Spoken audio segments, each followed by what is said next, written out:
Hello students, आप सभी का हमारे यूट्यूब चैनल में हार्दिक स्वागत है। और आज की जो वीडियो होगी वो आप लोगों के वर्धमान महावीर खुला विश्वविद्यालय कोटा से रिलेटेड ये वीडियो है। और कौन से पाठ्यक्रम से रिलेटेड है ये वीडियो, आप लोग पूरी वीडियो देखना अंत तक, तभी आप लोगों को समझ में आएगा कि ये कोर्स बीएड यानी कि जो आप बीएड करना चाहते हैं वो कैसे करें। जो कोटा वर्धमान महावीर खुला विश्वविद्यालय है उससे आप लोग बीएड कैसे करेंगे, क्या क्या आपको योग्यता होनी चाहिए, कौन कौन सा पैटर्न आपका आएगा एग्जाम में, किस टाइप से आपकी प्रवेश परीक्षा होगी, कौन कौन से कोर्स आप कर सकते हैं, कौन कौन ये कोर्स कर सकते हैं।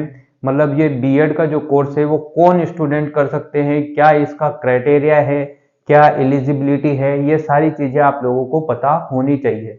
तो इसी से रिलेटेड काफी ज्यादा स्टूडेंट्स के कमेंट थे, तो इस वजह से मैंने आप लोगों के लिए ये वीडियो बनाने का निर्णय लिया है। और आप लोग अगर चैनल पर नए हैं तो चैनल को सब्सक्राइब जरूर कर देना, वीडियो को लाइक, बेल आइकन जरूर दबा देना, ठीक है ना। जो मैं इस वीडियो में आपको बता रहा हूँ वो बढ़िया ध्यान से सुनना आप लोग, ठीक है। तो ये जो पाठ्यक्रम है बीएड का, आप लोगों के दिमाग में होगा कि बीएड आप लोग कैसे करें। तो ये एक दूरस्थ शिक्षा माध्यम है, यानी कि इसमें आप लोगों को रेगुलर नहीं जाना होता है।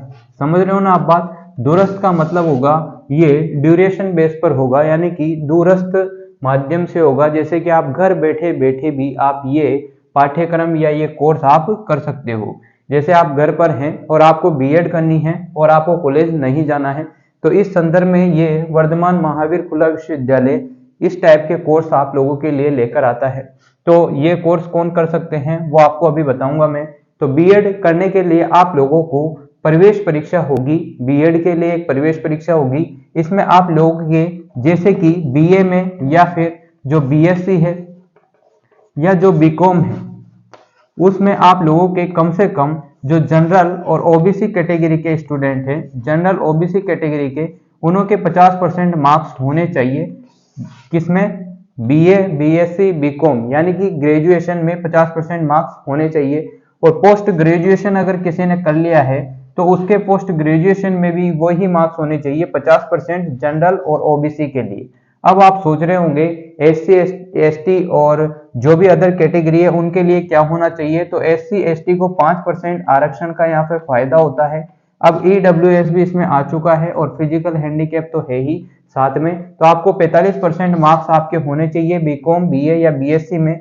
पोस्ट ग्रेजुएशन अगर आप लोगों ने कर लिया है तो वहां पर भी आपके 45% मार्क्स होने चाहिए। अगर जिन्होंने नहीं किया है तब भी आप एलिजिबल हैं, और आपने कर लिया है तब भी आप एलिजिबल है इस परीक्षा में बैठने के लिए।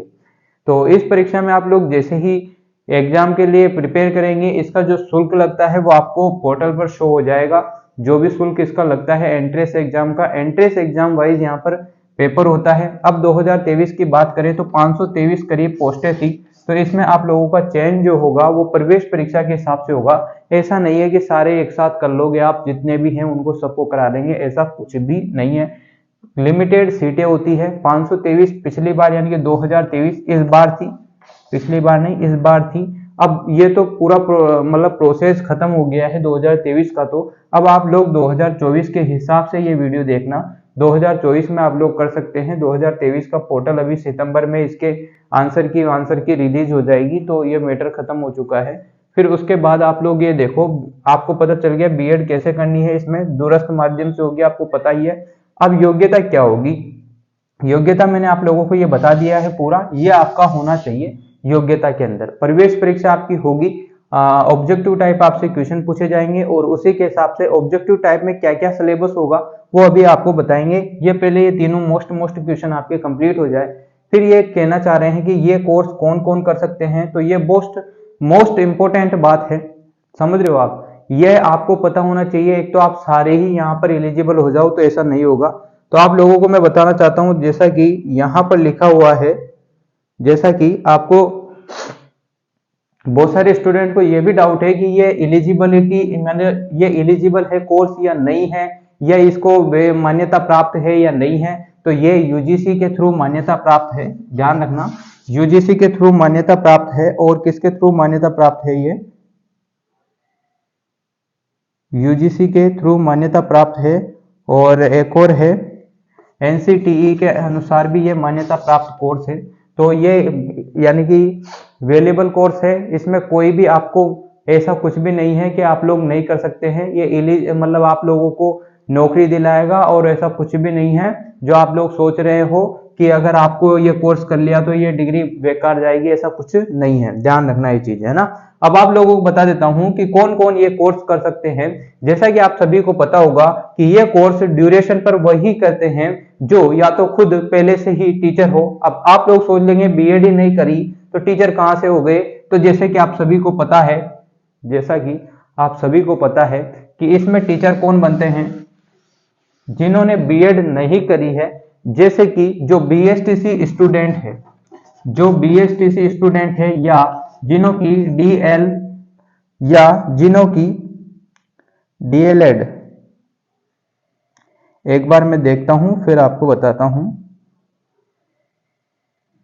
जिन स्टूडेंट की डीएलएड ये भी अगर किसी की हो रही है या जिसने कर ली है, वो खुद टीचर है, सरकारी टीचर है, उसके बावजूद वो चाहते हैं कि मैं बीएड करना चाहता हूं, तो आप लोग के लिए ये बेस्ट है, ये चीज करना आपके लिए बेस्ट है।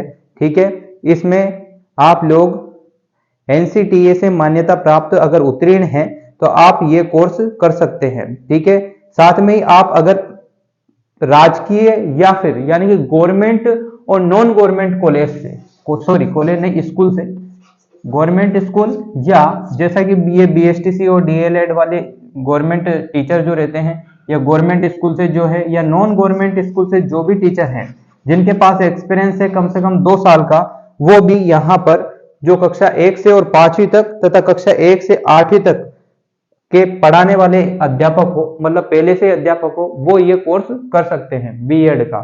ठीक है, ड्यूरेशन बेस पर, मतलब कि दूरस्थ शिक्षा माध्यम ओपन विद्यालय से आप लोग ओपन विश्वविद्यालय से आप लोग कर सकते हो। फिर यहाँ पर एक और चीज लिखी हुई है कि स्नातक या स्नातकोत्तर यानी कि BSc, BA, BEd, sorry BSc, BA, BCom और साथ में ही जैसे कि पोस्ट ग्रेजुएशन जैसे कि एमएससी, एमए, एमकॉम, इन्हों में अगर आप लोगों ने सामान्य वर्ग की बात करें, जनरल, ओबीसी की, तो 50% आपके हैं तो आप यहां पर एलिजिबल है इस कोर्स को करने के लिए। और बीटेक अगर आपने कर रखी है, स्नातक, बीटेक स्नातक से, तो विज्ञान और गणित की विशेषज्ञता के साथ सामान्यतः वर्ग न्यूनतम आपके 55% अंक होने चाहिए, उत्तीर्ण आप लोग होने चाहिए 55% अंक से। तो इसमें 55% अंक किस किस के होंगे, जो जनरल और ओबीसी कैटेगरी है उन्हों को, और यहाँ पर एससी और एसटी को 50% मार्क्स होना चाहिए, वो लोग यहाँ पर अप्लाई कर सकते हैं इस फॉर्म के लिए। ठीक है, इतनी बात समझ में आप लोगों के आ रही होगी। अब चलो अगली काम की बात मैं बता रहा हूं आप लोगों को। अगली काम की बात यह है कि पाठ्यक्रम की जो अवधि है वो 2 वर्ष की है। और अगर मान लो आप लोग मान लो बहुत सारे स्टूडेंट ऐसे रहते हैं कि बिजी रहे, तो इसकी ड्यूरेशन यानी कि 2 साल में आप लोगों का ये कोर्स होता है कंप्लीट। तो फिर भी मान लो अगर आप लोगों के बैक वेक आ जाती है या आपसे कवर नहीं होते हैं तो आपको 5 साल पूरे दिए जाते हैं कि आप 2 साल के बाद 3 साल एक्स्ट्रा और दिए जाते हैं कि आप कैसे भी करके पास हो सकते हो। प्रथम वर्ष की अगर शुल्क की बात अगर करें कि इसमें शुल्क कितना लगता है, जैसे कि नॉर्मल बीएड करते हैं तो वहां पर बहुत सारा खर्चा आपका आता है। फीस के अलावा आपके किट विट ये सारी चीजें, ड्रेस व्रेस, डायरी वायरी, ये सब चीज होती है। अब इसमें क्या सिस्टम है, इसमें जो शुल्क लगेगा आपका, जो अगर आपका सिलेक्शन होता है एंट्रेंस एग्जाम के बाद, तो फर्स्ट ईयर का शुल्क और सेकेंड ईयर का शुल्क आपका क्या क्या रहने वाला है वो भी मैं आप लोगों को बता रहा हूं। ठीक है ना, ध्यान से आप लोग देखते रहें। पहले साल का जो शुल्क होगा आपका 26,800। अब इसमें आप लोगों को क्या क्या मिलेगा, अगले साल का जो फीस, मतलब नेक्स्ट ईयर का भी जो फीस होगी वो 26,800 ये आपकी फीस रहेगी। ठीक है, ये आपकी फीस रहेगी। और इसमें आप लोगों को ऑनलाइन वो कोर्स देंगे, ऑनलाइन आपको सीडी वीडी जो पहले आप देते थे, पेन ड्राइव वेन ड्राइव देते हैं वो पढ़ने के लिए, कि आप लोगों को सुविधा रहे पढ़ने में आपको। और अगर आप लोग बुक लेना चाहते हैं तो बुक भी ये लोग प्रोवाइड कराते हैं ओपन यूनिवर्सिटी की तरफ से। बीएड वेड की जो बुक वहां पर चलती है वो आपको प्रोवाइड करा दी जाती है। तो ये ध्यान रखना आप लोग। और ये नेट बैंकिंग से या बैंक के माध्यम से ये फीस ली जाती है। ठीक है, इतना कुछ आपका क्लियर है।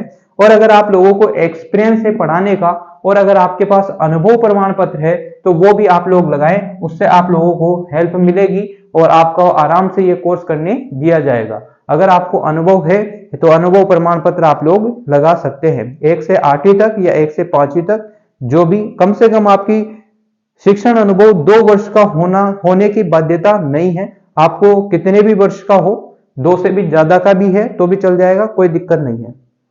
इतना सबको क्लियर हो गया होगा। अब आगे की बात और बता देता हूं मैं आप लोगों को। इसमें और क्या है, इस कोर्स को सभी कर सकते हो, मतलब जो भी गवर्नमेंट जॉब है या जिन्हों की बीएड नहीं हुई है, बीएसटीसी हो रही है या कुछ और चीजें कर रखी है, तो आप लोग एलिजिबल है इस चीज के लिए, है ना। बीएड पाठ्यक्रम में प्रवेश के लिए अभ्यर्थी के स्नातक यानी कि बीएससी, बीए, बीएड तो आपको करनी है, सॉरी गलती से निकल जाता है, ठीक है। बीएससी, बीए, बीकॉम और एमएससी, एमकॉम या एक कुछ भी हो आपकी, पर बीए, बीएससी यानी कि ग्रेजुएशन तो होनी चाहिए, पोस्ट ग्रेजुएशन आपके ऊपर है। विद्यालय शिक्षण विषय होना अनिवार्य है, जो भी आपका शिक्षण विषय है वो उस कॉलेज में होना अनिवार्य है, यह आप लोग ध्यान रखना, ठीक है। और इसमें जो महत्वपूर्ण चीजें आपको ध्यान रखनी है वो ये है कि आवेदक प्रवेश विवरणिका में उल्लेखित सामान्य निर्देशों को भली भांति पढ़कर ही फॉर्म भरे। गलत सूचना देने पर किसी भी समय उसका प्रवेश निरस्त कर दिया जाएगा। आप पर कोई भी रहम नहीं खाया जाएगा अगर आपने कुछ भी गलती कर दी है तो। आवेदन पत्र भरते समय आवेदक अपनी पात्रता कैटेगरी की जांच स्वयं कर ले, यह आपकी जिम्मेदारी है। आवेदक के प्रवेश परीक्षा उत्तीर्ण करने के पश्चात विश्वविद्यालय के पास यह अधिकार है कि वह आवेदक की शैक्षिक योग्यता और शैक्षिक अनुभव प्रमाण पत्र कैटेगरी इत्यादि के संदर्भ में किसी भी समय दोषी पाए जाने पर आवेदन निरस्त कर दिया जाएगा। कार्यक्रम फीस मूल दस्तावेजों के सत्यापन के बाद ही जमा करें, है ना। फिर एक बार जमा हो जाने के बाद, फीस जमा हो जाने के बाद हालत में, किसी भी हालत में वो वापस नहीं होगी आपकी। अगर एक बार फीस जमा हो गई और अगर आप लोगों ने गलत वो भर दिया, जैसे कि आप लोगों को बीएसटीसी हो रही है, आप फेल हैं बीएसटीसी में, आपके चल रहा है और आपने बीएड का भी डाल दिया, तो इसमें अगर आप लोगों ने फॉर्म डाल दिया गलती से या कैसे भी, तो आपकी फीस वापस नहीं देगी कोटा ओपन यूनिवर्सिटी।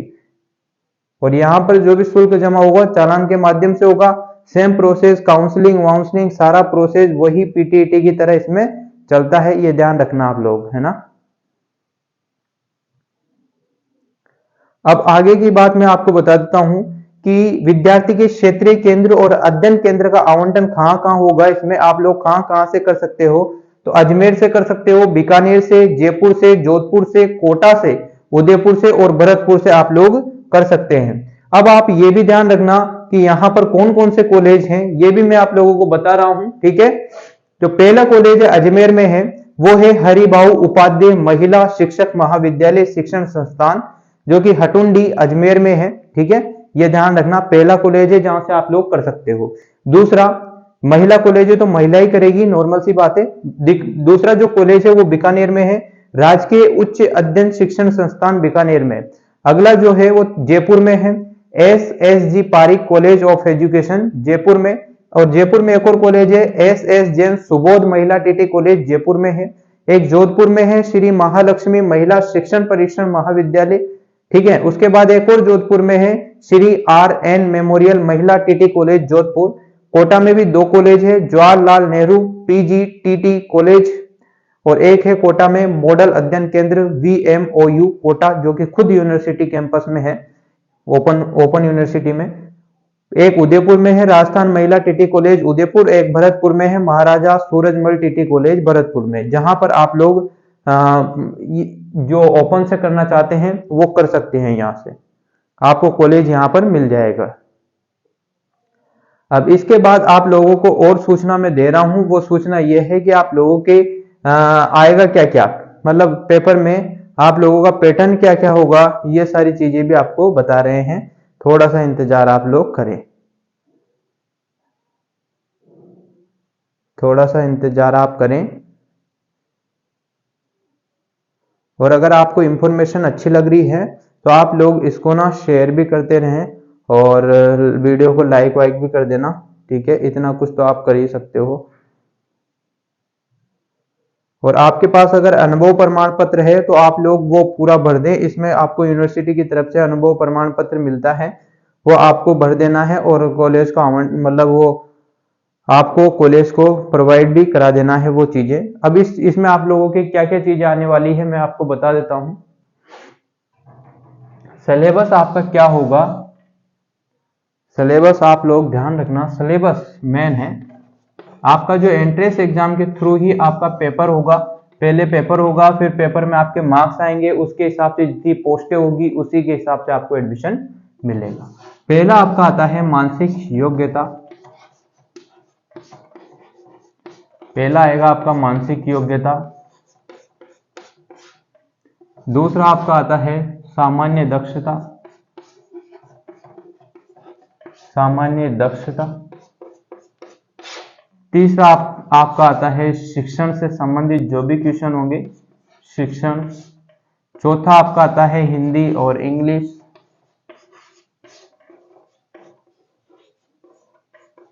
और लास्ट आपका आता है रीजनिंग वाला पार्ट, तार्किक दक्षता जिसको कहते हैं। इस टाइप से आपका पैटर्न होगा और यही क्वेश्चन, इसी से रिलेटेड आपकी क्वेश्चन आपके पूछे जाएंगे इस पेपर में। ओपन वाले पेपर में आप लोगों से ये क्वेश्चन पूछेंगे। लास्ट में रीजनिंग लिखा हुआ है, अगर आप लोगों को नहीं दिख रहा हो तो यहां से देख लेना, 5वें नंबर पर रीजनिंग है ना। तो ये सारा पैटर्न आपका आएगा और ध्यान रखना इस पैटर्न में कोई भी नेगेटिव मार्किंग आपकी नहीं होगी एंट्रेंस एग्जाम में, तो आपको पूरा पेपर करना है, ठीक है ना। और नेगेटिव मार्किंग का तो आप लोग ये देखें कि हर साल का अलग अलग पैटर्न होता है, तो जैसे आपको पेपर मिले तो उसके पहले जो ऊपर जो निर्देशन लिखे रहते हैं वो निर्देश पढ़े, उसमें नेगेटिव मार्किंग का अगर आपको दिखता है तो आराम से आप लोग क्वेश्चन करें। वैसे इसमें नेगेटिव मार्किंग नहीं होती है, जैसे पीटीटी का प्रोसेस है सेम वैसा ही है, बस इसमें आपको घर बैठे कर सकते हो, डेली डेली आपको कॉलेज नहीं जाना है, कोई फोकट की मगजमारी इसमें नहीं है। बस आपको डायरेक्ट पेपर देने जाना है, पेपर देने के अलावा आपका कोई काम नहीं है, कुछ भी यहाँ पर आपका काम नहीं है। अगर लेसन वेसन लगते हैं तो वो सब कैंपस में ही लगते हैं, आपको कहीं इधर उधर भागने की जरूरत नहीं पड़ती है। तो यह नॉर्मल सी इंफॉर्मेशन थी। अभी 2023 का प्रोसेस तो हो चुका है, 2023 के फॉर्म निकल चुके हैं और 2024 के जब भी निकलेंगे तो ये उसी से रिलेटेड वीडियो है जो आपकी हेल्प करेगी। हालांकि ये कभी भी आप भरो फॉर्म 2024, 25, 26 सब में काम करेगी, ठीक है ना। यही प्रोसेस हर बार रहता है। तो ये जो एक थोड़ी सी नॉर्मल सी इंफॉर्मेशन थी जो मेरे को आप लोगों तक पहुंचानी थी। अगर आप लोगों को ये वीडियो अच्छी लगी हो तो like, comment, share and subscribe. Thanks for watching, best of luck.